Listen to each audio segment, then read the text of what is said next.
The letter was in his hand.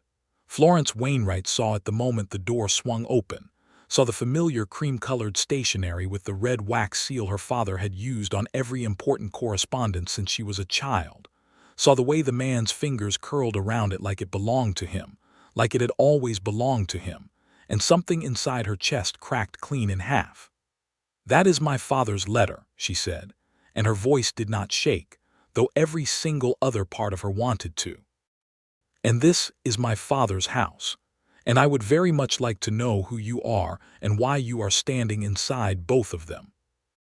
The man in the doorway was tall, broader through the shoulders than any man she had seen since leaving Boston, with dark hair pushed back beneath a battered hat and eyes the color of a storm rolling in over the mesa.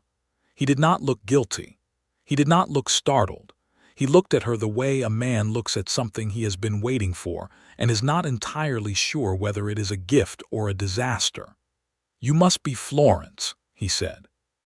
The words hit her like a physical blow, because the only people in the entire state of New Mexico who knew her name were the lawyers in Santa Fe who had sent her the deed documents, and this man was standing in her dead father's house holding her dead father's letter, and he had just said her name as though it were a key he had been holding for a long time and had finally found the lock. "How do you know my name?" she demanded. He held the letter out toward her, and the late afternoon light of September 1883 slanted golden and merciless through the open door behind her, and she could see now that the seal on the letter was broken. The letter had already been read. "Your father gave it to me," John Ford said. "3 days before he died. He told me to give it to you when you arrived. He told me you would come." Florence stared at the letter in his outstretched hand, then at the face of the man holding it, and she felt the full weight of the journey she had made, 2,000 miles by rail and then by stagecoach through desert and dust and heat that had no business existing in September, settle onto her shoulders all at once. She had come west to bury her father's affairs, to sign the papers and sell the land and go back to the life she understood, the life of Boston drawing rooms and winter concerts and manageable grief. She had not come west to find secrets. She had not come west to find betrayal. She had not come west to find a man with a dark past and a letter and eyes that seemed to already know her. She reached out and took the letter from his hand, and their fingers did not quite touch, and she told herself that was exactly as it should be. But nothing was as it should be. Florence Wainwright was beginning to understand that nothing about this had ever been as it appeared. Let us go back, then. Let us go back 6 weeks, to Boston, to the moment that changed everything, because you cannot understand what Florence felt standing in that doorway without understanding what she had already lost, and what she had never been told. Florence had received the telegram on a Thursday morning in August, while she was in the middle of correcting the essays of her 6 intermediate students at Miss Hartley's school for young women on Commonwealth Avenue. She had been teaching literature there for 3 years, since returning from a brief and unsuccessful attempt at a marriage that had dissolved as quietly and completely as sugar in warm water. She was 28 years old, self-sufficient and carefully composed, and she prided herself on both of those things. She was the daughter of Edward Wainwright, who had gone west in 1870 to seek his fortune in land and cattle, and who had sent her money twice a year in letters every month and visited exactly 4 times in 13 years, and who had never once explained why he had left Boston in the first place, or why he could never quite bring himself to come back. The telegram informed her that Edward Wainwright had died of a heart failure on the 14th of August, 1883, at his ranch in the Manzano Mountains of New Mexico Territory, and that she was the sole heir to his estate, and that the law offices of Pendleton and Carr in Santa Fe required her presence to finalize the transfer of property. Florence had read the telegram twice, set it on her desk, and stared out the window at the elm trees on Commonwealth Avenue for a very long time. Then she had arranged for a substitute teacher for her classes, packed 2 trunks, and bought a ticket on the next transcontinental train heading west. She had wept exactly once, in the small hours between Chicago and Kansas City, when the train was dark and quiet, and she had finally allowed herself to feel the particular grief of losing a parent she had never fully had. The journey had taken 11 days. 11 days of watching the land change from the familiar green order of the East into something vast and ungoverned and beautiful, in a way that made her chest ache for reasons she could not name. By the time the stagecoach had deposited her in the small town of Silo Springs, 40 miles east of the Manzano Mountains, she had been covered in red dust, exhausted down to her bones, and more alone than she had ever been in her life. Silo Springs was a town of approximately 300 souls, which in 1883 meant a main street with a general store, a post office, a saloon, a livery stable, 2 churches of different denominations that maintained a careful mutual antagonism, and a hotel called the Territorial House that had 6 rooms and served the best beef stew Florence had ever tasted in her life.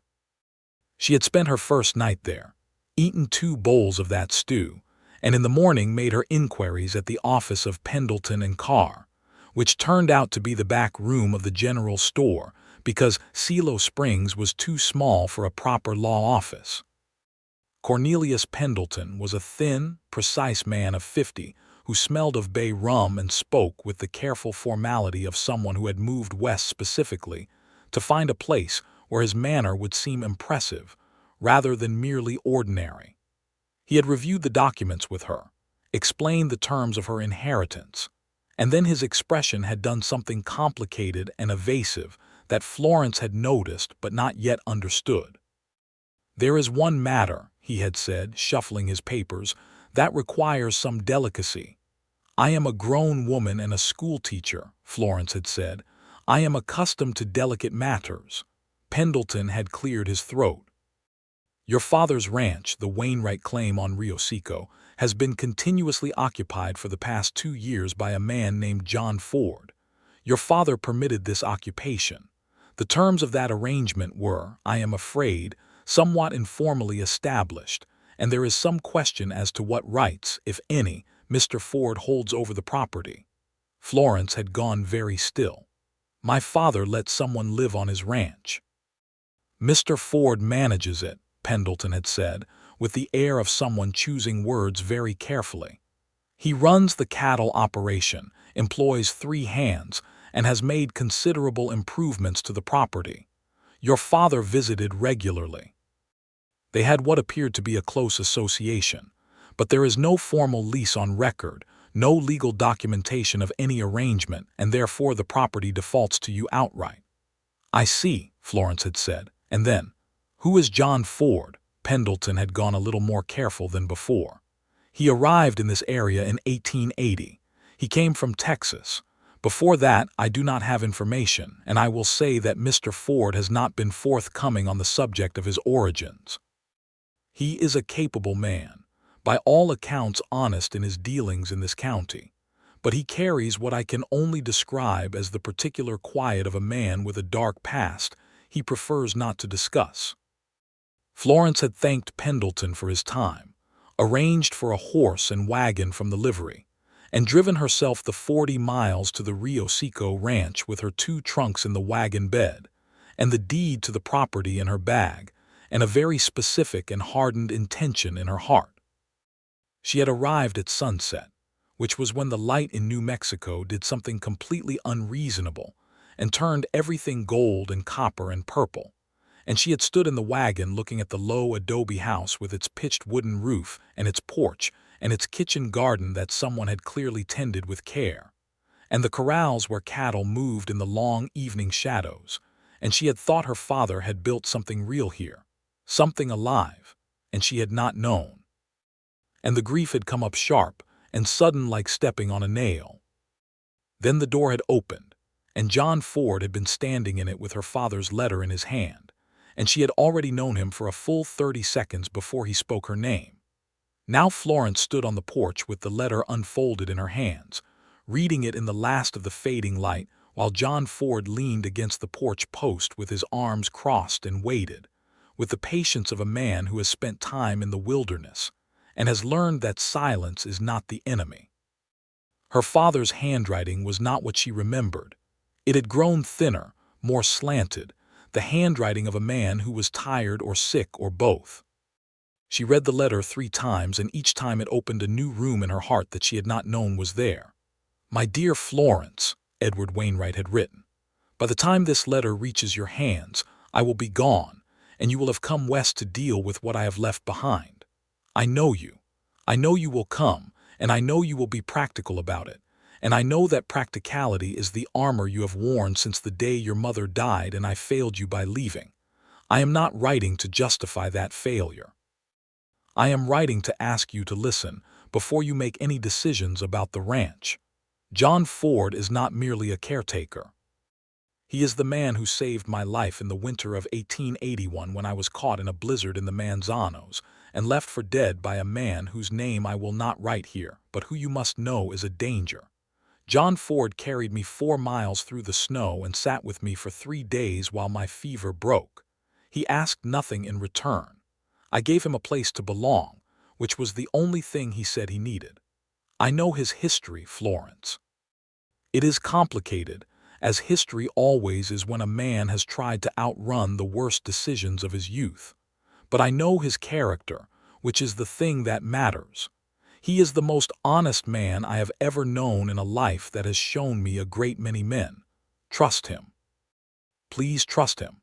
He knows things about this property and about the man who will try to take it from you that you must understand before you sign anything. There is a man named Harlan Voss. He has been trying to acquire the Rio Seco land for 3 years. He has connections to the territorial legislature and patience like a scorpion. Do not sign anything until you have spoken to John. Do not trust Pendleton, who is a decent enough lawyer but is afraid of Voss in ways he will not admit. Talk to John. I am sorry I did not come back more often. I am sorry for more than I know how to say in a letter. The ranch is real and beautiful and I loved it. I hope you will too. But more than that, I hope you will let John Ford help you understand what you have inherited, because it is more than land, my dear girl, and he is more than a caretaker. Your loving father, Edward. Florence folded the letter along its original creases with hands that were not entirely steady. Then she looked at John Ford. "Who is Harlan Voss?" she said. Something moved in his face, something that was not quite surprise but was close to it, like he had expected the question but had not expected her to get there quite so fast. "Your father told you about him," John said.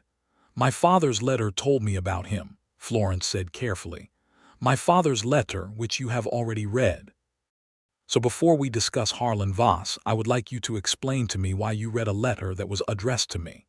The faintest color came into his face then, high on his cheekbones, and it was the first thing about John Ford that seemed entirely human and therefore entirely dangerous. "Your father asked me to read it," he said. "He said, 'John, read it so you know what she knows when she gets here.' Those were his exact words. He said it would help me know where to start." "Where to start with what?" "With explaining everything," John said. "With explaining what this place actually is, and who actually wants it, and why your father's death may not have been entirely a matter of his heart giving out on its own."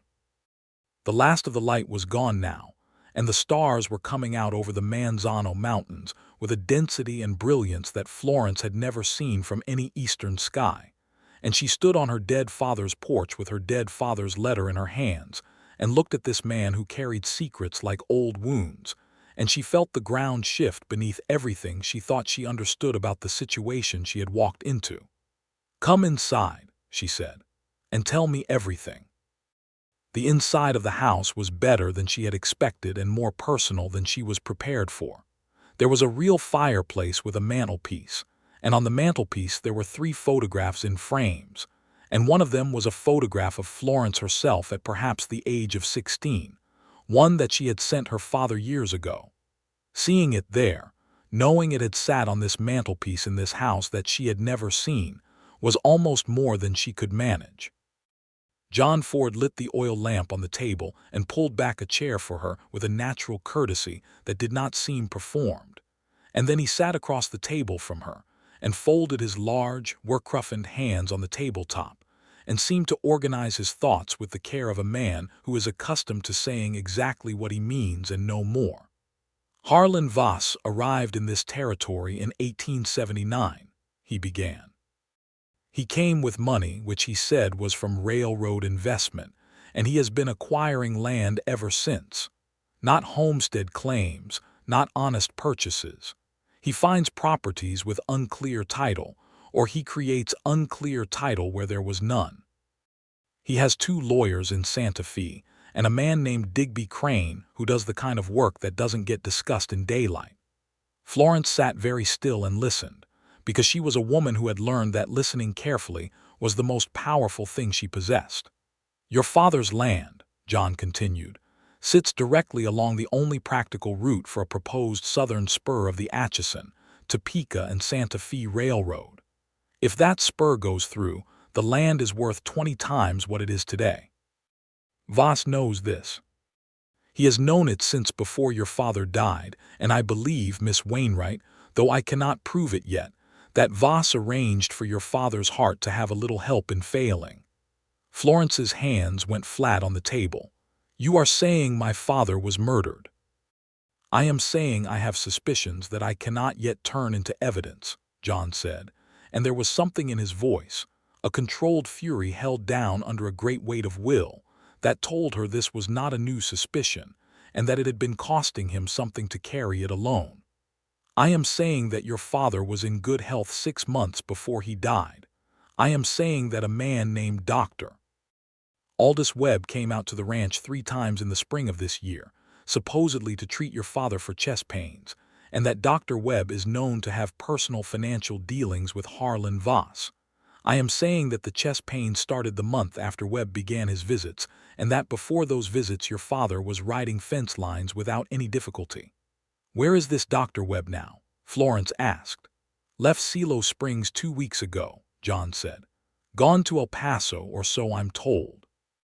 I've written to contacts in El Paso trying to trace him. Florence looked at him. What contacts? Who are you, Mr. Ford, that you have contacts in El Paso? The quiet came back into his face, that particular quality of stillness that was not evasion but was close enough to it to be uncomfortable. I worked for the law, he said, before I came here, not as a sheriff, as a deputy marshal out of Judge Parker's court in Fort Smith, Arkansas. I left that position in 1879 under circumstances that were not entirely of my own making and that I am not proud of. I came west and I tried to find somewhere that the past would not follow me, and I found your father half frozen in the Manzanos, and he gave me a purpose and a place, and I owed him more than I could ever repay. Florence watched his face as he said this, and she was a teacher, which meant she was experienced at determining when someone was telling the truth, and when they were telling a version of the truth that left the difficult parts on the floor. She thought he was telling the truth. She also thought that the circumstances under which he had left Judge Parker's court were going to matter a great deal to how she understood everything else about him. You said the circumstances were not entirely of your own making, she said. What were they partly of your own making? He was quiet for a moment, and the lamp flickered between them. I killed a man, he said, a man I was supposed to bring in alive. He drew first, and I had no choice in the matter, but the man's brother was a federal judge in Arkansas, and the inquiry went badly, and I was given the choice to resign or face a trial that would have gone only one way regardless of the evidence. I resigned. I left. I came west. Was the shooting justified? By every honest account that was given, yes. By every account that was given by men with something to gain from saying otherwise, no. Florence folded her hands in her lap and looked at the fire for a moment. My father trusted you, she said. He trusted you enough to give you this letter and ask you to help me. He trusted you enough to let you live on his land for 2 years. My father was not, in my experience, a fool. No, John said softly, he was not. Then I will extend to you the same trust he did, Florence said, provisionally and contingent on you being entirely honest with me about everything, including whatever it is you have not yet told me about your past. She met his eyes across the lamp, because I suspect there is more. For the first time since she had arrived, something in John Ford's face softened. It was not a smile exactly, but it was the precursor to one, the muscles around the eyes relaxing slightly, a small exhale. "You are exactly what your father said you would be," he said. "And what did he say I would be?" "Formidable," John said. "And fair. He said you were the fairest person he had ever known and that it was his greatest regret that he had never deserved that fairness." Florence's throat tightened. She pressed her lips together until it passed. "Show me the rest of the house," she said, "and then we will make a plan." The house had 4 rooms, which was more than she had expected, and John Ford had clearly been occupying only one of them, the room that had been her father's office, leaving the rest in a state of careful respect that suggested he had thought of himself as a guest even over 2 years of residency. The bedroom that had been her father's was clean and simply furnished. The room that might have been a guest room was where Florence's trunks would go. There was a kitchen with a wood stove and a pump and actual shelves with organized supplies. "You keep a meticulous house," Florence observed, because it surprised her. "I grew up keeping house," John said with that careful evenness that told her the subject connected to something he was not going to elaborate on tonight. "Where?" she asked anyway. "Georgia," he said. "After the war there wasn't much left. My mother and my 2 sisters, and I learned to cook out of necessity and to clean out of pride." He stopped himself there, clearly having said more than he intended to, and she filed it away. A Southern family, the aftermath of the war, poverty, survival, and then a man who had gone north and become a federal deputy marshal, and then a man who had killed someone and lost everything a second time and come west to start over. She was building a picture of him in her mind, and the picture was becoming more coherent and more complicated with every detail. "You may stay in the house," Florence said, which startled him. She could see it. "I am not going to throw you out into the bunkhouse for no reason.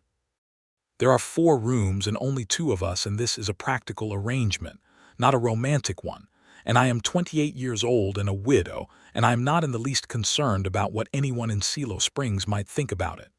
John Ford looked at her for a long moment. "You were married," he said. "For 8 months," Florence said briskly. "He was a banker named Charles Ellison, and he was a perfectly nice man who wanted a different sort of wife than I was capable of being. We parted without cruelty, and he has since remarried very happily, and I wish him nothing but good fortune." "I see," John said, and she could not entirely read what he saw. "What I suggest," she said, "is that tomorrow morning, before anything else, you take me on a full tour of this property and tell me everything you know about Harlan Voss and his operations. And then in the afternoon we will go into Silo Springs and I will make some inquiries of my own.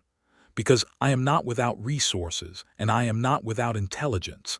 And if someone killed my father, Mr. Ford, I intend to know it for certain and to make sure that certainty reaches a court of law."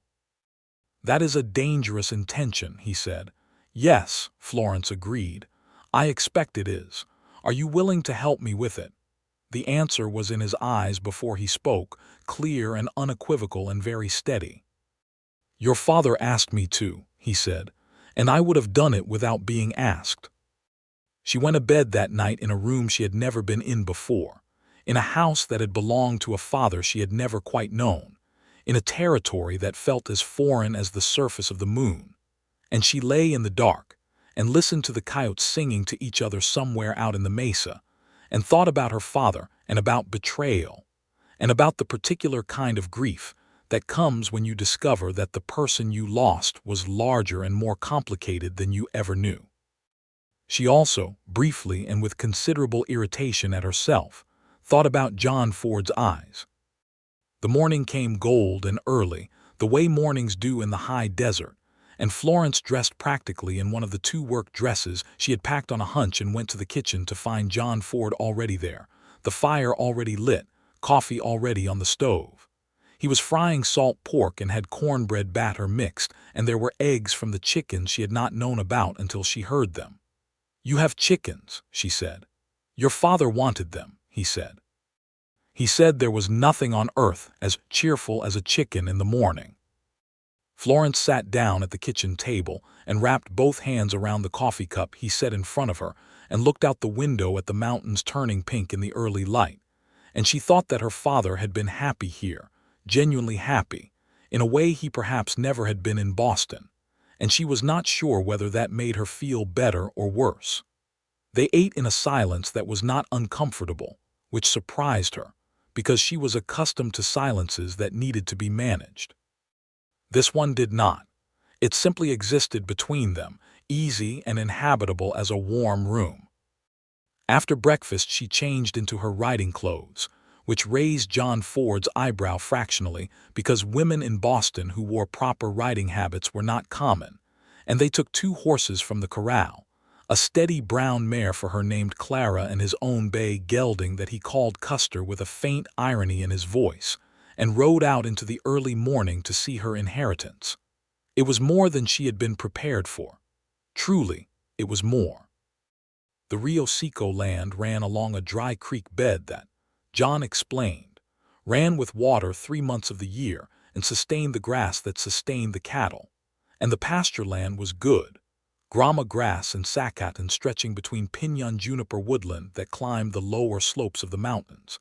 And there were nearly 300 head of mixed Longhorn and Durham cattle bearing the Wainwright brand, and 3 lined shacks on the property's edges where the hired hands stayed during roundup season. My father built all of this, Florence said, and it was not quite a question. He started it, John said. I helped him expand it. In the spring of 1882, we pushed the herd north to the upper pasture and built the fence line along the mesa edge. It took us 6 weeks and we nearly killed each other arguing about the post spacing. He stopped, and the grief was there briefly on his face, unguarded, real.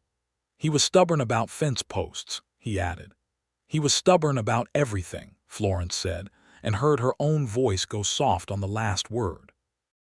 They pulled their horses up on a ridge and looked out over the valley below, and John pointed to a cluster of buildings in the far distance, too far to see clearly. That is the Voss operation, he said. The double V.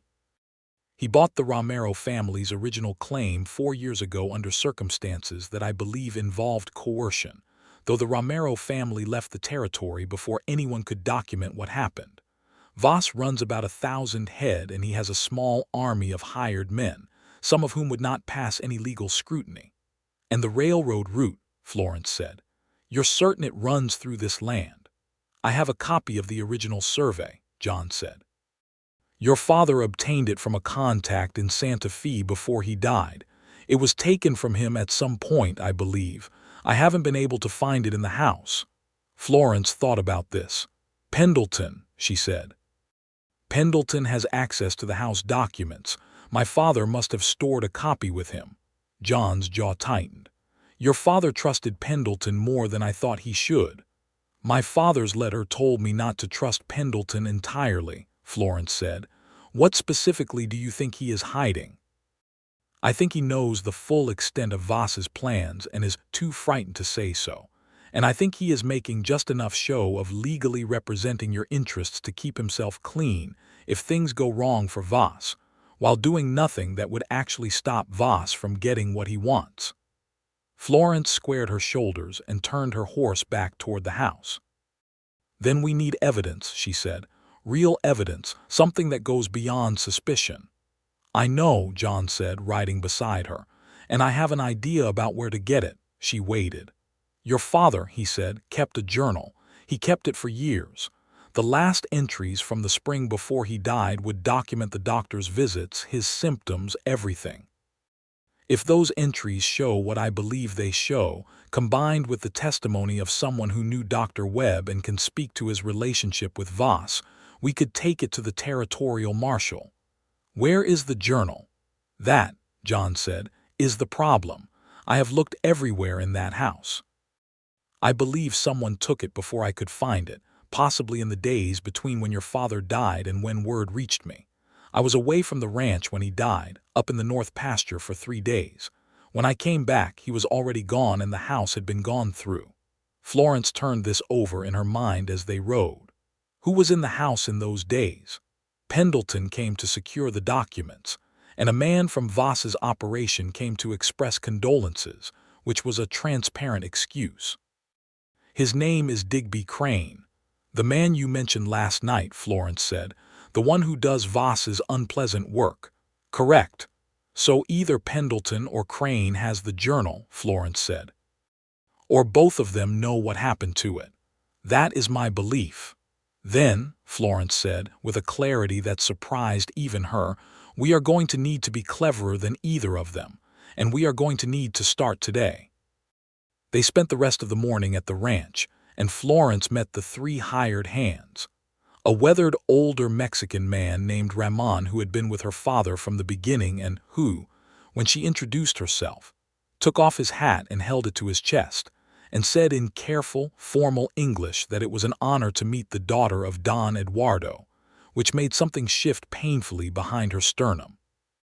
A younger man named Will who was perhaps 22, and had the particular earnest quality of someone trying very hard to do right by the world, and a quiet, broad man named Hector who communicated primarily in nods and competent action, and who Florence instinctively liked. Ramon, she quickly understood, was the key. Ramon had been present throughout her father's final months, and his eyes, when John mentioned Dr. Webb, went dark with something that was not surprise but was very much like anger held on a long leash. The doctor, Ramon said. I told Don Eduardo. I told him I did not trust that man. The medicines he brought, they did not look like medicines I have seen before. Florence looked at John. John looked at Florence. Ramon, Florence said carefully, did you ever see what the medicines looked like? The bottles, the powders? Ramon nodded slowly. There was a brown powder. Don Eduardo said it was for his heart. He mixed it in his coffee every morning. Before the doctor came, he did not have this coffee ritual. After the doctor started coming, he took the powder every day without fail. The doctor brought more each visit. Where are the bottles now? Florence asked. Ramon hesitated, and then he reached into the pocket of his vest and produced a small brown glass bottle, half full of a dark powder, stoppered with a cork. I kept one, he said simply. I did not know why. I just knew something was wrong. Florence took the bottle from him very carefully, as one might handle something both precious and dangerous, which it was. This, she said to John, is our evidence, or the beginning of it. She could see in his face something she had not seen there before, something that was lighter than what had been there, something close to hope. We need someone who can analyze it, he said. A chemist or a physician we can trust. There is a doctor in Santa Fe, Florence said. A Dr. Clara Whitfield, who was at the same college my mother attended in Cincinnati. I wrote to her before I left Boston, not knowing why, simply knowing that I might need a woman physician in this territory, and she replied that she would be glad to meet me. She is a graduate of the Women's Medical College of Pennsylvania, and she is as thorough and reliable as anyone I know. If anyone can tell us what is in this bottle, it is her. John stared at her. You already had a contact in Santa Fe. I believed in being prepared, Florence said simply, even when I did not fully know what I was preparing for. The look that crossed his face then was something she was not entirely sure what to do with. Respect, yes, clearly, but also something warmer than that, something that started at the edges and moved inward. We should go to Santa Fe, he said. As soon as possible. Day after tomorrow, Florence said. Tomorrow I want to go through every room in this house again and look for anything that might tell us more about my father's last months. And I want to look for that journal. The second day on the ranch was both productive and painful.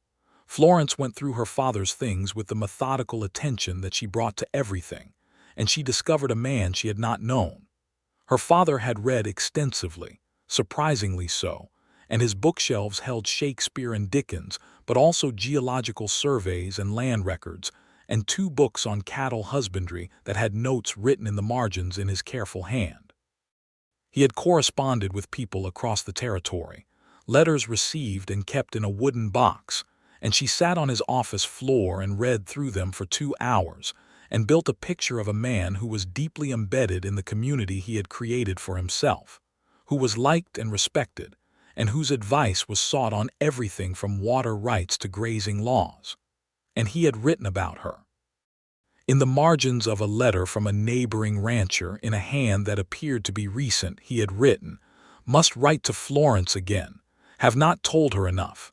Have never told her enough." Just that in pencil, almost as though he had been talking to himself. Florence pressed that letter to her chest for a moment and breathed. She did not find the journal. She searched everywhere she could imagine and she found nothing, which confirmed John's belief that it had been taken. But she found something else, tucked inside the cover of his copy of Bleak House, a folded piece of paper that turned out to be a letter in a hand she did not recognize, from someone who signed only with initials G.P., dated in May of 1883. "Edward," it read, "I have confirmed what we suspected about Webb. The compound he is using is a slow-acting cardiac suppressant derived from foxglove, which in small, concentrated doses over several months produces the same presentation as natural heart failure, including the post-mortem signs. It is virtually undetectable without specific chemical analysis. If your daughter comes, she must have this information. Tell Ford. Get the bottle to someone who knows what to look for. I cannot be named in any of this because my situation here is precarious, but I have included the name of a chemist in Albuquerque who can perform the analysis, Arthur Granger on Gold Avenue. God keep you, Edward." Florence read this letter twice, then went to find John Ford, who was in the corral working with one of the horses, and she handed it to him without a word and watched his face as he read it. "GP," he said, "I know who this is. There was a man who came through here in the spring, a quiet man, a scientist of some kind. Your father called him George and never gave a last name. I thought he was just passing through." "He knew," Florence said. "He knew what was happening to my father, and he wrote to warn him, and my father hid the letter, and then died before he could act on it." John's hands were tight around the paper. "Then Webb deliberately murdered your father over a period of months," he said, and the controlled fury was back in his voice, stronger now, barely leashed.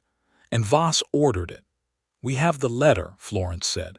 "We have the bottle. We need the analysis. And we need to find GP, and we need to find out where Webb went after he left for El Paso." John looked at her, and the fury was there, but underneath it was something else, something she was beginning to recognize as the particular quality of someone who has been carrying a grief and a guilt and a suspicion alone for a long time, and has suddenly found that they no longer have to. "We leave for Santa Fe in the morning," he said. "Yes," Florence said, "and tonight tell me the rest of your past, the parts you are still keeping back, because I cannot go into this with a partner who has hidden motives, and I need to know that you don't." He looked at her for a long moment, the horse warm and patient beside him, the mountains going golden in the afternoon. "Tonight," he said, "I'll tell you everything."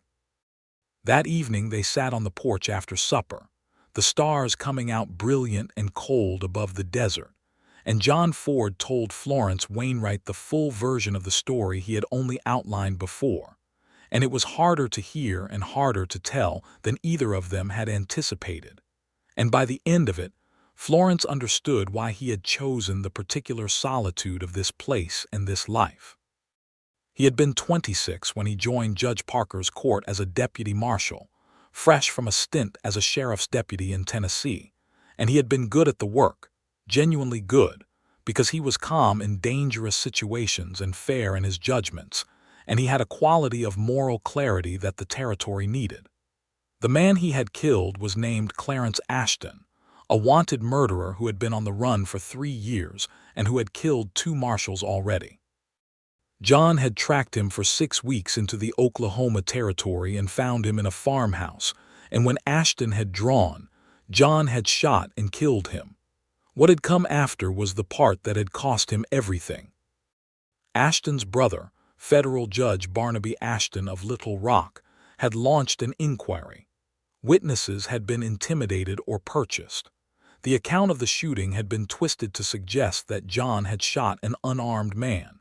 2 of John's fellow deputies, men he had trusted, had given testimony that they knew to be false, presumably because Barnaby Ashton had something on them. John had been told, privately and explicitly, by the one honest man in the process, that he would either resign voluntarily or face a murder charge that had been predetermined to result in a conviction. He had resigned and he had left and he had ridden west until he ran out of things to run from, and then the blizzard had happened and Edward Wainwright had given him a reason to stop. "You did nothing wrong," Florence said when he had finished. "I chose to survive instead of fight," he said. "I have not always been sure that was the honorable choice."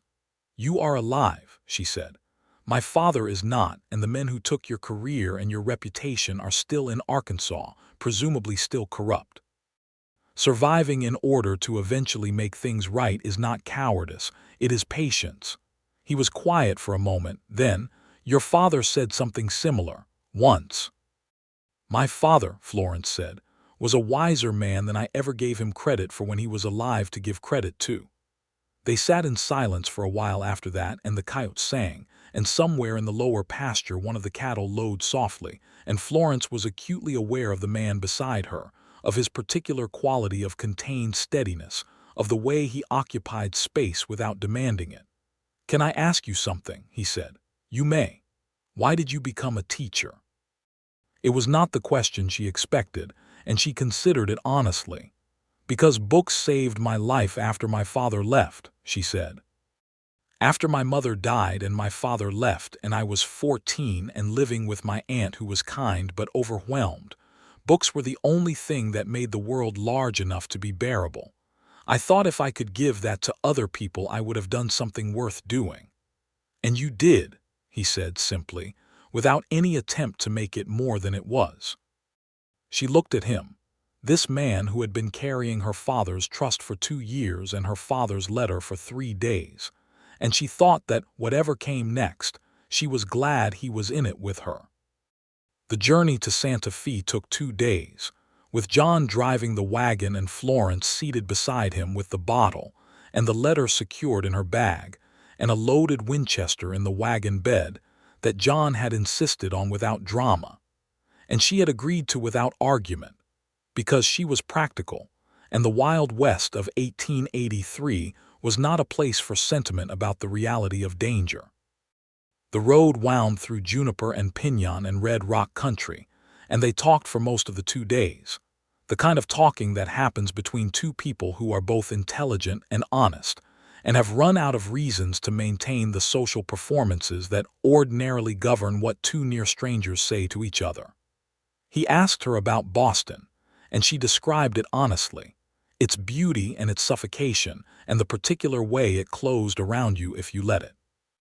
She asked him about Tennessee, and he described a green, rolling country that had been torn apart by a war, and was still trying to remember how to be itself, and a family that had survived with their dignity, if not their prosperity. They stopped the first night at a settlement called Cedro, where there was a widow woman who kept a clean room to let for travelers, and Florence took the room, and John slept in the barn with the horses, and she lay awake for a while, thinking about the fact that he had not even considered any other arrangement, that the courtesy was simply there, natural as breathing. On the second day the road climbed toward Santa Fe through mountain passes, where the ponderosa pine smelled like something between vanilla and turpentine, and the air was thin and cool and blue. And Florence, who had spent her adult life in a coastal city, felt the altitude like a small intoxication and said so. And John laughed for the first time in her hearing, a real laugh, unguarded, and the sound of it did something completely unreasonable to her composure. Santa Fe, in September of 1883, was a city in the process of becoming something new, without entirely deciding to stop being what it had always been.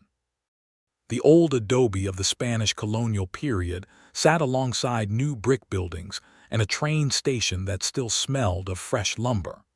The plaza was alive with horses and wagons and the particular commerce of a territorial capital, and Florence took it all in with the same organized attention she brought to everything, cataloging it and storing it for later consideration. Dr. Clara Whitfield was a small woman of perhaps 40 with gray-streaked hair, and the directness of manner that comes to women who have spent years insisting on being taken seriously in a profession that did not want them. She met them at her office on Palace Avenue with a handshake for Florence that was warm and firm, and a handshake for John that was measured and appraising. "Let me see what you've brought," she said, and Florence produced the bottle and explained what Ramon had told them and what the letter from GP had said. And Dr. Whitfield listened with the focused attention of someone who is simultaneously taking in information and already thinking 3 steps ahead. "Foxglove," Dr. Whitfield said, turning the bottle in the light. "Digitalis. Yes, in concentrated form, administered over time, it would produce exactly the presentation you describe. Cardiac arrhythmia progressing to arrest. The post-mortem signs in someone of your father's age, and with a pre-existing tendency toward any cardiac irregularity would be essentially indistinguishable from natural causes without specific analysis." She stoppered the bottle again. "I can have this analyzed by tomorrow afternoon. I know an excellent chemist here, Josephine Reyes, who works with the Territorial Pharmaceutical Commission. Her testimony in a legal proceeding would be unimpeachable." "And if it is foxglove concentrate," Florence said, "what does that tell us legally?" "It tells you that someone administered a slow-acting poison to your father," Dr. Whitfield said, "combined with evidence linking Dr. Webb to Harlan Voss. It would give you the foundation for a murder charge, but you would need more than that to prove Voss himself ordered it." "The journal," John said. "If we can find the journal." Florence had been thinking about the journal for 2 days. "I believe Pendleton has it," she said. "Or Crane does. Either way, someone connected to Voss has it. The question is whether we can get it back." John looked at her with the expression she was beginning to recognize as his thinking seriously face, the slight narrowing of the eyes, the particular stillness. "Let me handle Digby Crane," he said. "What does that mean?" Florence asked. "It means I know things about Crane that he doesn't know I know," John said. "From my time as a deputy marshal, I still have access to information about warrants and wanted men. Crane has an outstanding warrant in Texas for fraud and extortion, issued in 1881. He doesn't know I know that. If I present him with that information privately, he may be willing to cooperate in exchange for not having that warrant served." Florence considered this. "That is not precisely above board," she said. "No," John agreed, "but it is not illegal, and it may save us weeks we don't have." "Voss will know we're here," Florence said. "In a city this size, if Pendleton is working for him, he'll know by tonight." "Then we move quickly," John said. "Tomorrow, after the analysis, we go to the Territorial Marshal's office with everything we have." The Territorial Marshal of New Mexico Territory in 1883 was a man named Marshal Henry Beaumont, who had a reputation for rigorous honesty in a territory where that was not always the prevailing quality of law enforcement, and who had, John confided, been quietly building a case against Harlan Voss for 2 years, but lacked the specific evidence to move forward. Florence filed this away, and felt for the first time since arriving that the ground beneath her feet was becoming more stable. They found lodgings at the Exchange Hotel on the plaza, separate rooms again, arranged without discussion, and Florence slept better than she had expected, which she attributed to the fact that she was no longer carrying the situation alone. The next morning, Dr. Whitfield's analysis confirmed foxglove concentrate in the brown powder. Josephine Reyes, who was a compact and brilliant woman of perhaps 35 who wore her dark hair in a practical braid, and spoke with the precision of someone who has spent years being required to be more certain than uncertainty ever truly allows, signed a written statement attesting to her findings with the calm confidence of someone who knows the value of her own expertise. Florence took the statement and the original letter from GP and the bottle, now sealed in a paper envelope at Josephine's suggestion, and went with John to Marshal Beaumont's office, and she presented everything with the clarity of a woman who has spent 3 years explaining complex things to people who need to understand them, and has learned how to make the essential visible. Marshal Beaumont listened without interrupting, which she respected. He read every document she placed before him, and he turned the evidence over in his hands, and he looked at John Ford across his desk with an expression that held something complicated. "You were a deputy marshal," Beaumont said to John, "under Judge Parker, 1876 to 1879. "I know something of what happened to you in that inquiry," Beaumont said. "I want you to know that Judge Ashton died in 1881, and the political situation in Arkansas has changed considerably. If you ever chose to pursue the restoration of your record, it might be more possible now than you think." John went very still. It was a different kind of stillness than his usual composure, something more internal, like a man who has heard a door open that he thought was permanently shut. "We'll speak of that later," he said. "Right now, Harlan Voss." "Right now, Harlan Voss," Beaumont agreed. "What you have brought me is significant but not yet sufficient for an arrest. The chemical evidence establishes that your father was poisoned, Miss Wainwright. Connecting that to Voss requires either Webb's testimony or documentary evidence linking Voss to Webb's activities. Do you have a way to reach either?" "John believes he can persuade Digby Crane to cooperate," Florence said. Beaumont looked at John again. "Crane, yes, he is a man who weighs his options carefully. If the weight is placed correctly, he might." A pause. "I want this done legally, everything documented. If Crane has information, we take his statement here in this office with a sworn recorder present." "Understood," John said. What happened next required 2 more days in Santa Fe, and a conversation that John Ford had with Digby Crane in a saloon on San Francisco Street, that Florence was not present for, but that John reported to her afterward in full detail, with the professional exactness of his marshal's training. Crane was a lean, calculating man of 40 who had spent 20 years making himself useful to powerful men, and had accumulated enough secrets about enough people to feel, until now, adequately protected. John had sat down across from him, ordered 2 drinks, and placed on the table a single piece of paper that was a copy of the Texas warrant for fraud and extortion. Crane had looked at it for a long time. "What do you want?" he had asked. "I want your testimony about Harlan Voss's instructions to Dr. Webb," John had said. "I want the journal you or Pendleton took from the Wainwright house. I want to know where Webb is. And in exchange, this warrant goes back in a drawer and you get on a train heading anywhere that is not New Mexico territory and you stay gone." Crane had looked at him for another long moment. Then, "Pendleton has the journal. It's in his safe in Silo Springs. Voss told Pendleton to get it and destroy it, but Pendleton kept it because Pendleton is too frightened to destroy evidence of a murder, even though he's too frightened to do anything useful with it either. Webb is in Ciudad Juarez, not El Paso. He crossed the border because he knew the territory was getting hot. I can give you a letter he sent me from there. The damn fool put things in writing, which means it's your problem now, not mine." Crane had produced the letter from Webb from inside his coat, which told John that he had been carrying it as his own insurance against Voss. And it was a letter that essentially confessed, in the careful language of a man who thinks he is being subtle, that the powders administered to Edward Wainwright over 6 months had been dosed to achieve a specific cardiac result, and that the result had been satisfactory, and that Crane should inform their mutual employer accordingly. John had taken the letter, left the copy of the warrant on the table, and walked out.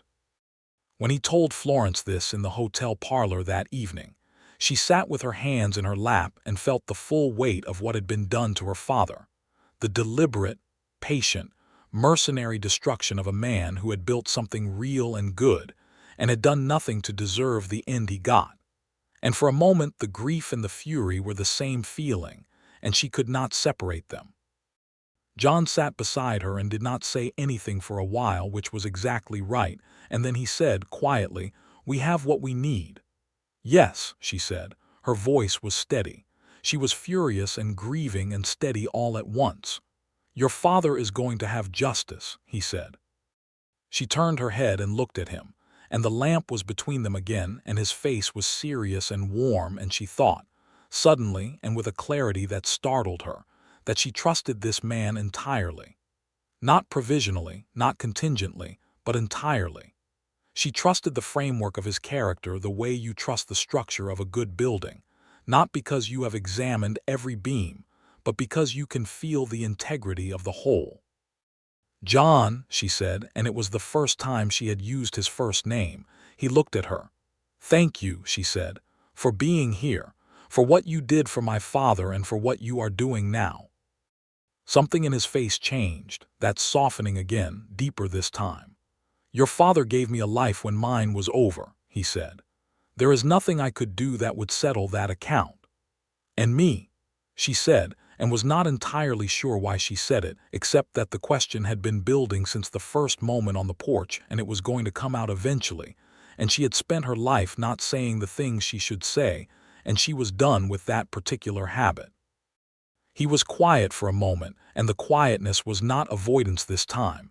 It was the genuine consideration of a man who does not speak lightly. "You," he said, "are a different thing entirely."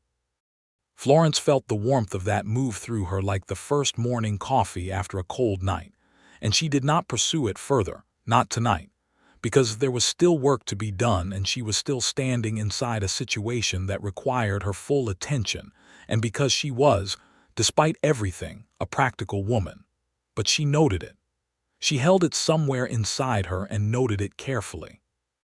The next morning they presented Webb's letter to Marshal Beaumont, who read it with the focused attention of a man who recognizes when something falls into place, and who immediately dispatched a letter to the territorial authorities and began the process of organizing a proper investigation. An arrest warrant for Harlan Voss was drafted.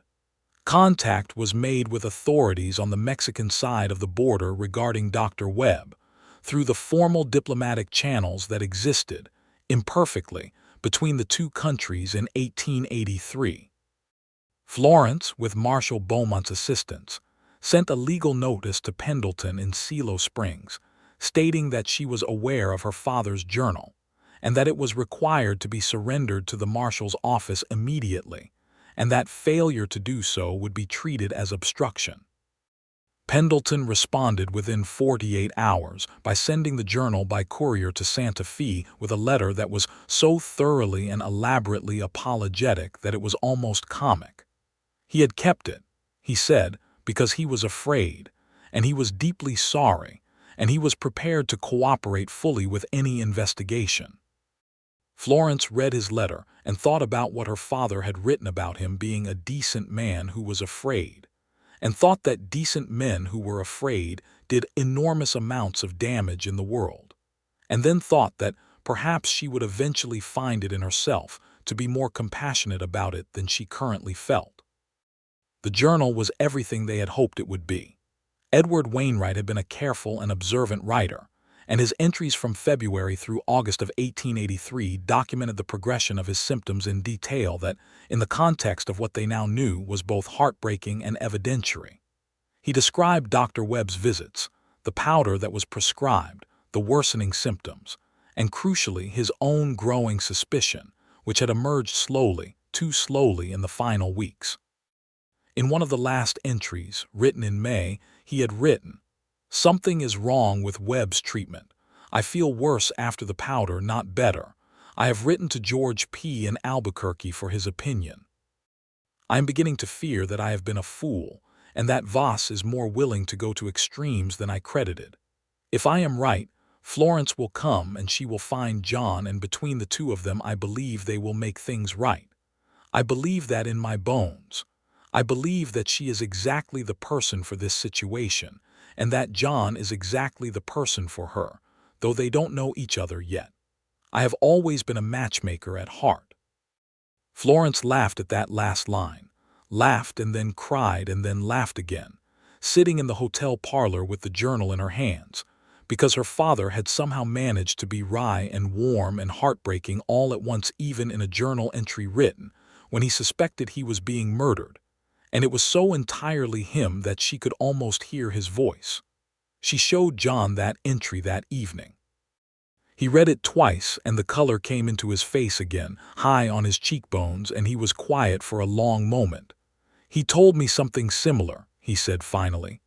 "The last time I saw him, he said, 'When Florence arrives, John, be patient with her. She will come in hard because she is afraid and she doesn't like being afraid, but she is worth the patience.'" Florence looked at him steadily. "He was right that I came in hard," she said. "He was right about the patience being worth it," John said, and his voice was quiet and entirely certain, the voice of a man who means exactly what he says and no more and no less. 2 weeks after Florence Wainwright had first arrived at the Rio Seco Ranch, Harlan Voss was arrested by Marshal Beaumont at the Double V Ranch in the presence of 2 territorial deputies, his 2 Santa Fe lawyers, and approximately 30 of his hired men, none of whom made any move to interfere, because Beaumont had brought 7 deputies and a letter from the governor of the territory, and the particular quiet authority of a man who has been waiting a long time to do something and is finally doing it. Voss was a tall man of 55 with silver hair, and the groomed self-confidence of someone who had been beyond reach for long enough that he had forgotten reach was a possibility. He looked at Florence Wainwright, who had come with John to witness the arrest, and something in his composure cracked for just a moment, that telltale fracture of a man who has just understood that he miscalculated. "You," he said to her, "you are Edward Wainwright's daughter." "I am," Florence said, "and you killed my father, and the Territorial Court of New Mexico is going to know it." She had not planned to say anything. It had simply come out clear and even, and John stood beside her with his hand not quite touching the small of her back, close enough to feel, and she was very glad of it. Dr. Webb was located in Ciudad Juarez 3 months later and extradited through the appropriate legal process back to New Mexico territory, a process that required patience and considerable legal correspondence that Florence, with Marshal Beaumont's guidance, largely coordinated herself. The trial of Harlan Voss took place in Santa Fe in February of 1884, and it lasted 8 days, and at the end of it Voss was convicted of conspiracy to commit murder and several counts of land fraud, and sentenced to 20 years in the territorial prison. Dr. Webb, who had agreed to testify against Voss in exchange for a reduced sentence, received 10 years. Cornelius Pendleton resigned his position, surrendered his legal license voluntarily, and returned to Ohio, from where he sent Florence a letter of such comprehensive remorse that she read it twice and felt something in her release, though not entirely. Digby Crane was never found, which she suspected was the agreed-upon outcome, and which she chose not to examine too closely. But all of that was still in the future, in those first weeks at the ranch and in Santa Fe. What happened between Florence and John happened as these things happen, not in a single dramatic moment, but in the accumulation of small ones, each one adding weight to something that was already there from almost the beginning. It was in the way he listened to her, with full attention and without the faint air of waiting for his turn to speak that she had noticed in nearly every other man she had encountered. It was in the way he deferred to her judgment on matters she understood better than he did, and the way she deferred to his on matters where his experience exceeded hers, and the way neither of them made a production of either deference. It was in the evenings on the porch after supper, which had become a fixture even during the days in Santa Fe, the two of them in the cooling dark talking about everything and nothing. It was in the afternoon when Florence was driving a wagon out to the north fence line to check on a repair Ramon had mentioned, and she hit a rut in the road, and the wagon lurched, and 2 of the fence posts in the back slid forward and struck her across the shoulder blades, and she sat for a moment in genuine pain, trying to decide whether to be angry or simply get on with it. And John was there before she had decided, off his horse and beside the wagon, his hands on her shoulders checking for injury with the practiced gentleness of someone who has done triage in the field and knows what he is doing. "I'm fine," she said. "Let me check," he said, and his hands moved carefully across her shoulders and down her back, finding the point of impact and assessing it, and it was entirely medical in its intent and entirely something else in its effect. And when he said, "Nothing broken, you'll be sore tomorrow," and did not immediately remove his hands, and she did not immediately move away from them. They were both very still for a moment, aware of what was happening and choosing it simultaneously. "The way you choose to walk through a door that has been standing open for a while." "John," she said. "Florence," he said. And then he said nothing else, because he turned her gently on the wagon seat and looked at her with those storm-colored eyes, and the afternoon light was doing its unreasonable golden thing across the mesa, and she thought of her father saying, "I believe that she is exactly the person for this situation, and that John is exactly the person for her." And she thought that her father had been, as she was coming to understand, very rarely wrong. "I need you to know," John said carefully, "that whatever I feel for you is entirely without any ulterior design. The ranch is yours. Your decisions about it are yours. I have no claim on any of it, and I want none. I want you to understand that clearly before I say anything else." "I understand that clearly," Florence said. "I have understood it for some time. You are not a man with a hidden motive, John Ford. You are one of the few people in this situation who doesn't have one." "Then," he said, "may I tell you what I do want?" "Please," she said. "I want to stay," he said.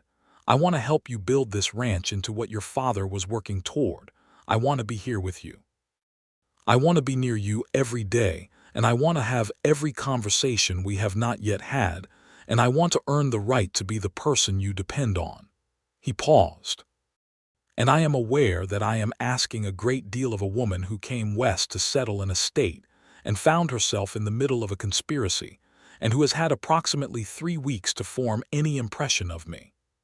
Florence felt the laugh come up before she could manage it, genuine and warm, and she put her hand over her mouth for a moment and then let it come. "3 weeks is more than some people get," she said, "and I have had more information about you in those 3 weeks than most people accumulate about each other in a year of ordinary acquaintance. I know your history. I know your character. I know the way you make coffee and the way you treat Ramon and Will and Hector and the way you spoke about my father, and those things are worth more than 3 years of drawing-room conversations." She met his eyes. "I want to stay too. I did not expect to, but I do." He took her hand, his work-roughened fingers careful around hers, and held it in the afternoon light, and that was all. No dramatic declaration, no urgency, just the steady warmth of a decision made together by two people who were entirely certain, and not in any hurry to prove it. The ranch work resumed, as ranch work does, without any particular regard for emotional significance, and there were cattle to manage and fences to check, and the fall roundup to organize, and the negotiations with the Atchison, Topeka, and Santa Fe Railroad about the proposed spur line, which Florence handled with a directness that startled the railroad's land agent considerably, and resulted in a compensation offer that was 3 times what the agent had opened with. She did not sell the right of way outright. She negotiated a lease arrangement that gave the railroad its route and gave her control of the land, because she had decided she was not leaving and the land was worth more than the money. And John had sat beside her through every meeting and had said, in the carriage afterward, "Where on earth did you learn to negotiate like that?" And she had said, "Boston," with a tone that explained everything. In November, with the trial of Harlan Voss approaching and the ranch settled into its winter rhythms, John rode to Santa Fe alone for 2 days. He told her he had business to attend to. When he came back, he told her what it had been. He had filed a formal application with the federal marshal's office for the review and restoration of his record, using the information Marshal Beaumont had provided about the change in Arkansas's political situation since Judge Barnaby Ashton's death. He had also connected through Beaumont with a federal official who had been present at the original inquiry, and who, in the intervening years, had reached a point of conscience about what he had witnessed and was willing to provide a new affidavit. "It may take years," John said. "These things do, but I wanted to start. I wanted to stop letting it simply be something that had happened to me and start trying to make it something that had been corrected." Florence looked at him across the kitchen table in the warm lamplight, with the smell of the supper she had cooked for the first time since arriving, because she had decided that cooking was a skill she was willing to learn, and Ramon had been patient with her, and it was becoming something she actually enjoyed. "I'm glad," she said. "You deserve to have your name back." "I have made my peace with who I am without it," he said, "but yes, I would like it back." December came, and the mountains went white above the ranch, and Florence wrote to her friends in Boston that she would not be returning, that she was staying in New Mexico territory to manage her father's ranch, and that she was well. In fact, she was better than she had been in years, and she sent her students a package of cactus candy from the general store in Silo Springs, and a note about the geological formations of the Manzano Mountains that she thought they might find interesting. She wrote a long letter to her aunt, who was still in Boston and who had raised her for 6 years after her father left, and who deserved more gratitude than Florence had always been able to articulate. The letter took 3 drafts, and it said things she had not said before, and it was the best letter she had ever written. On Christmas Eve, with snow on the mountains, and the fire built up high in Ramon, and Will and Hector invited in for supper because Florence had decided there was no reason to observe the holiday alone when there were people who had cared for her father for years and deserved to be included. John Ford asked Florence Wainwright to marry him. He did it quietly after supper, when the others had gone to the bunkhouse, and the kitchen was warm and they were washing the dishes together in the companionable way they had developed, she washing and he drying because he was taller and the dish shelf was higher, and he set down the dish he was holding and turned to her and said, simply and without preamble, "I would very much like to marry you, Florence, when you are ready and not before. I am asking now because I want you to know that it is what I want, and because I believe life is short enough that these things should be said when they are true." Florence set down the dish she was holding and dried her hands on her apron, and turned to face him and thought about the woman who had gotten on a train in Boston in August with 2 trunks and a deed and a heart full of a grief she had not known how to carry, and had no idea that she was walking toward this. "I am ready now," she said. "I have been ready for some time." He smiled then, a full and real smile that she had been waiting to see properly since that first almost smile on the porch weeks ago, and it was as entirely itself as the rest of him, warm and clear and without any performance in it, and she thought it was the most honest smile she had ever seen on a human face. They were married in January of 1884 in the smaller of the 2 churches in Silo Springs, because the minister of the smaller church was a quieter man and Florence preferred quiet ceremonies, and there were perhaps 20 people present, which was more than they had planned because word had spread the way word spreads in small towns where people are hungry for something to celebrate. And Ramon stood beside John as his witness, and Dr. Clara Whitfield had come down from Santa Fe because Florence had written to ask her, and she had come without hesitation. The minister said the words, and the words were old and simple and meant, and Florence Wainwright became Florence Ford and looked at the man beside her and felt, underneath all the complexity of the months that had brought her here, a bedrock of simple certainty that she had not known she was looking for. After the ceremony, there was a reception of sorts in the church hall, with a fiddle player from the saloon who had been persuaded to participate on the grounds of festivity, and people ate and talked, and the fiddle player played something that made even Hector dance. And at some point in the middle of the evening, Florence found herself standing slightly apart from the crowd with John's hand in hers, and looking at the room full of people who had known her father and who were, she was coming to understand, part of the community that he had built and that she had inherited along with the land. He would have enjoyed this enormously, she said. He would have made a speech, John said. A long one, about community and land and the particular quality of New Mexico light. And then he would have found someone to argue with about fence posts, Florence said. Definitely, John agreed. She looked up at him.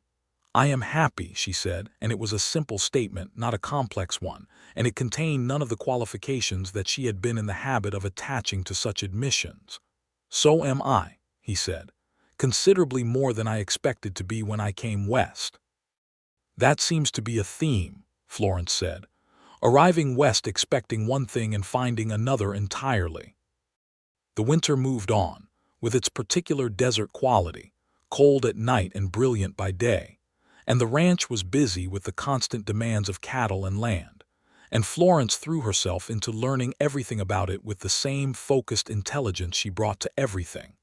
And by February she could read a range map, and by March she could treat minor cattle ailments, and by April she could look at the sky and tell John whether rain was coming, which he found both impressive and occasionally inconvenient when she was right before him. Harlan Voss was convicted in February as mentioned, and the news reached the ranch by telegram, and Florence sat with it for a moment before handing it to John and going to stand at the kitchen window looking at the mountains and letting herself feel all at once the full measure of what had been done and what had been answered. "It's not enough," she said. "It cannot bring him back."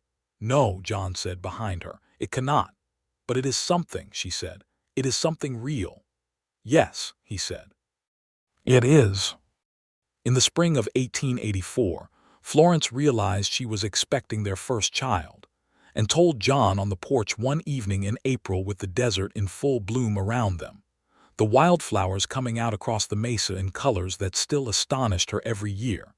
And his reaction was everything she had somehow known it would be, quiet and certain and entirely warm, his hands around hers, his eyes clear with a happiness that had nothing complicated in it. "A son," he said, not as a preference but almost as if he could simply tell.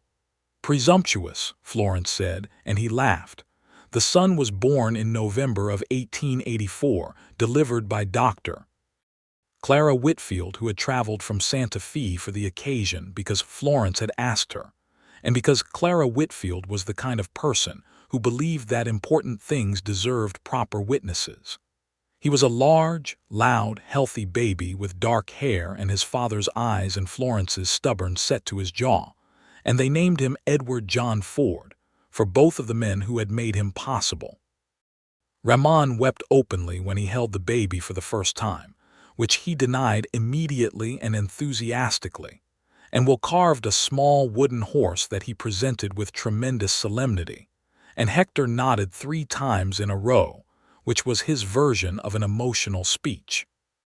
Florence lay in the November light with her son in her arms and her husband beside her, and felt the ranch around her, the land her father had loved and built and died to protect, and she thought about the particular and unexpected nature of how a life assembles itself, how the things you lose can become the things that lead you to what you were meant for, and how sometimes the most important journey you ever make is the one you begin in grief and end in something you did not have words for before but now do. John's record was formally reviewed and restored in March of 1885, a process that had moved faster than expected because Marshal Beaumont had written a remarkably emphatic letter on his behalf to the federal marshal's office, and because the political situation in Arkansas had indeed changed sufficiently that the officials involved in the original inquiry were no longer in a position to resist the correction of what had been done. The formal document arrived at the Rio Seco ranch by post, and Florence brought it to him in the south pasture where he was working with Ramon on the spring fence repairs, and he read it standing there in the morning sunshine, and she watched his face and she saw something in it release that she had not realized had still been held. He looked up at her over the paper, his eyes clear. "Thank you," he said, which was not quite what she had expected. "For what?" she said. "You did this." "You made me believe it was worth doing," he said. She took the paper from him and folded it carefully and put it in the pocket of her apron. "I'll keep this," she said. "You'll lose it." "I absolutely will not," he said. "You absolutely will," she said with great affection, and he reached for her and she stepped back laughing, and he caught her hand and pulled her in and kissed her in the spring morning in front of Ramon, who made a dignified and elaborate show of being intensely focused on the fence post he was setting. The years settled in around them, rich and real. A second child came in 1887, a daughter they named Clara Rose for Dr. Whitfield and for the month of flowers, and she was loud and certain from the first moment, and it was immediately obvious to everyone that she was going to be exactly like her mother, which delighted John and amused Florence and frightened Will slightly. The ranch grew. Florence and John expanded the cattle operation northward, acquiring an adjoining claim through a legitimate purchase from a family who had decided to return east, and brought in a strain of Hereford cattle from Kansas that improved the herd considerably. Florence established a small school in Silo Springs for the children of the settlement, because there was no teacher within 40 miles and children were going uneducated, and she hired a teacher from Denver and funded the first year of the school's operation herself, and it became something that outlasted her direct involvement and grew into a proper institution within a decade. Marshall Beaumont came to the ranch for supper 3 times a year for the rest of his career in the territory, and he and John played chess after supper and argued about law with a thoroughness that Florence found both impressive and occasionally exhausting. Dr.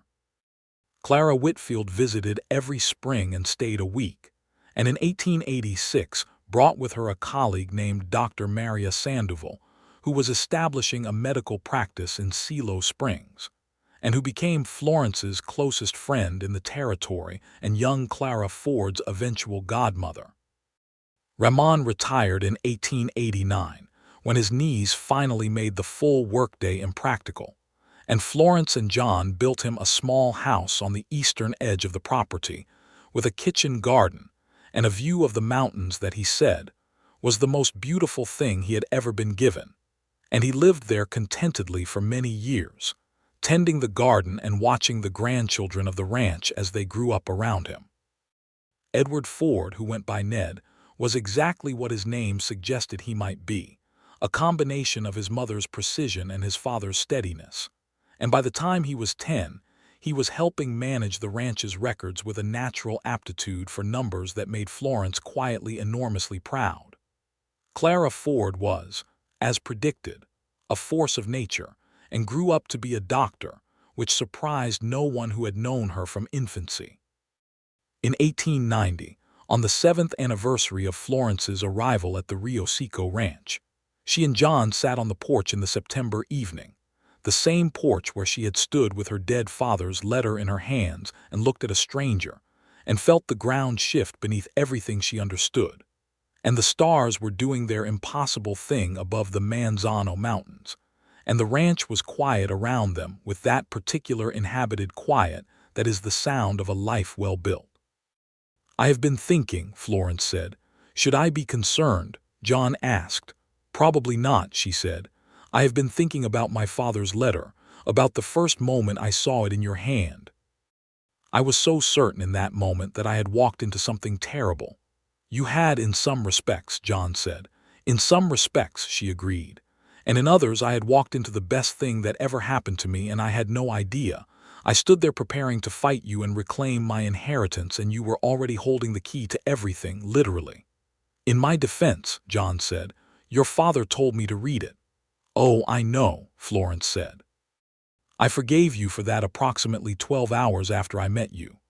He looked at her with that particular expression that she had spent 7 years cataloging and still found entirely arresting, warm and specific and entirely hers. "Florence," he said. "John," she said, "I believe your father was right," he said, "about most things, but specifically about this, about you, about us. He saw it from a distance of 2,000 miles and years before it happened. He was a stubborn man with exceptional judgment," Florence said, "with the notable exception of the fence posts." "The fence post argument is ongoing," John said. "He is simply no longer available to participate in it." Florence laughed softly and leaned her head against his shoulder, and he put his arm around her and they sat together in the September dark, the same dark that had been above this porch when she arrived, and that would be above it long after both of them were gone, unchanged and brilliant and indifferent to human struggle in a way that Florence had come to understand. was not cruelty, but simply the eternal nature of the world, which went on whether you were suffering or celebrating, and asked only that you notice it when you could. She noticed it. She noticed everything: the smell of the piñon wood burning somewhere in the distance, the sound of the cattle settling in the south pasture, the warm weight of her husband's arm, the particular quality of the stars over the Manzanos that she had once thought alien and now thought of as home. The letter her father had written, now kept in a wooden box on the bedroom shelf beside the photograph of a 16-year-old girl who had not yet known what she was capable of, and beside it, the restored federal document with John Ford's name and his record clean and whole, and given back to him by a world that had taken it wrongly. Her father had written, "Trust him," and she had, and it had led her to this. There are lives that are built from what survives after loss, constructed carefully from the material of grief and unexpected grace, and they are sometimes the realest lives, the ones with the most true weight to them, because they know what they cost and they know what they are worth. Florence Wainwright Ford knew exactly what she had, and exactly what it cost and exactly what it was worth, and she held it the way you hold something irreplaceable, which is to say, carefully and completely and every single day. The stars wheeled above the Manzano Mountains in the old New Mexico dark, and the ranch breathed around them, and the life they had built from a letter and a land and a grief and a choice and a very great deal of love was entirely, quietly, perfectly complete,